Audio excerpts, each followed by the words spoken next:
এরাম তোমার ব্যান্ডাজে ভাঙ্গে গেলাম, খারাপ লাগতেছে? বলো না আমার ব্যান বাংলা তুমি আমার খারাপ লাগবে। খারাপ লাগতেছে? ঠিক কইছো আম্মু। হ্যাঁ, এই টাকাটা সব টাইম নিয়ে যাই। দাও। কি করবো এই টাকা দেখাও তো। তুমি তোমার কানের দুল বানাইবা? কি বানাবো? কানের দুল বানাইবা? কানের দুল লাগে না, ঘর ঘর বানাই, আগে ঘর তৈরি করি তারপর তাহলে এই আমার এই টাকা দাও। দিলে কি হবে? এই টাকা যদি আমার কানের দুল বানাও তাইলে দিব। সত্যি? হ্যাঁ। ওই দিকে একটা মজা নেই। আর ঘর বানাই, হ্যাঁ? ঘর না। ঘরে কষ্ট। কোনো টাকা লাগতো না। আবার টাকা জমা জমা কি করবা কইলা? কেন? তুমি আবার টাকা জমাইবা? হ্যাঁ। কেমনে? সামনে মাসে ঈদ আইবো না? হ্যাঁ, এই ঈদে আমি অনেক অনেক 500 করে সবার থেকে টাকা নিব।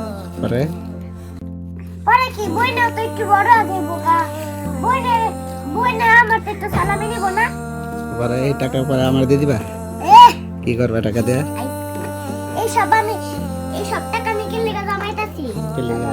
আমি দিয়ে আমার বইনের টাকা দিয়া এই টাকা দিয়ে আমি আমার বইনের লাগা চিকিৎসা চিকিৎসা করবা না? চিকিৎসা করবা চিকিৎসা আর বাবার কাছে বানাই দিবা না? তার জন্য আমি এই টাকাগুলো জমাইতাছি।